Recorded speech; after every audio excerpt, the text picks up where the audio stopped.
Maybe you've guessed it, the deployment itself is just a transaction as well, but a special one that has no recipient defined. What?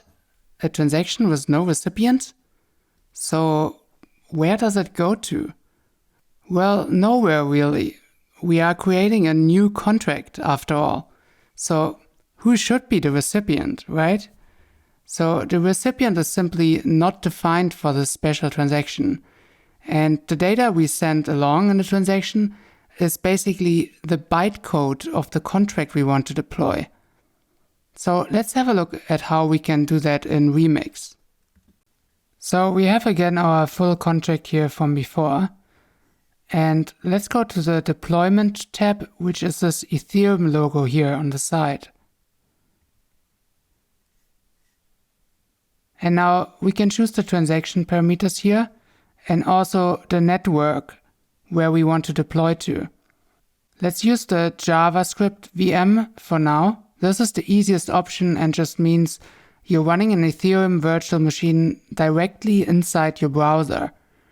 Of course, it also means there's no real blockchain, so no other people can interact with this contract, only you. And so it's mostly good if you just want to test something only in your contract, and it's great to play around and learn.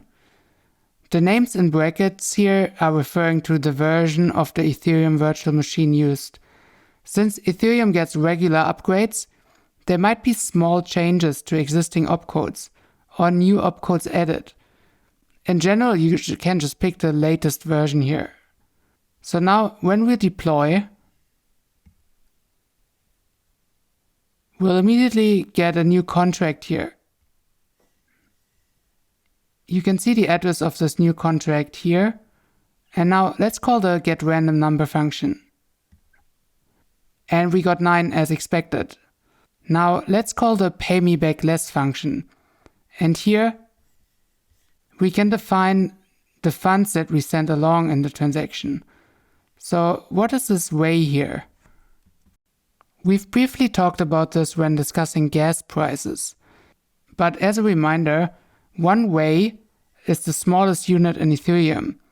And 1 ether is actually 10 to the power of 18 way.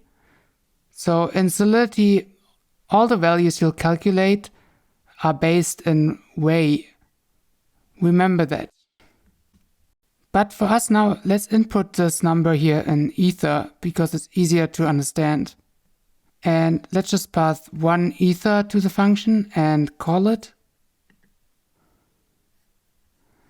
And now you'll notice our account just lost 1 ether, but actually a little less because we are getting this refund here. And then a little more is lost because the account also pays for the gas of the transaction. Now, what if we want to deploy this to a proper blockchain? Then you have to choose a different environment here. Web3 provider here is if you were to run your own local blockchain node, but easier is if we are just using injected Web3. Now, you can use a wallet like MetaMask to connect to Remix. So here, we have MetaMask still connected to the Rinkeby testnet. And just like in the Uniswap example, if we now try to deploy the contract to Ethereum, it will open up MetaMask. And now let's confirm it. And obviously it takes a while because it's connected to a real blockchain. And now it's finished and the contract exists here like before. We can call it. The only difference now, it's running on an actual blockchain. And someone else who has the address here and the application binary interface, ABI, could call, for example, the payMeBackLess function as well.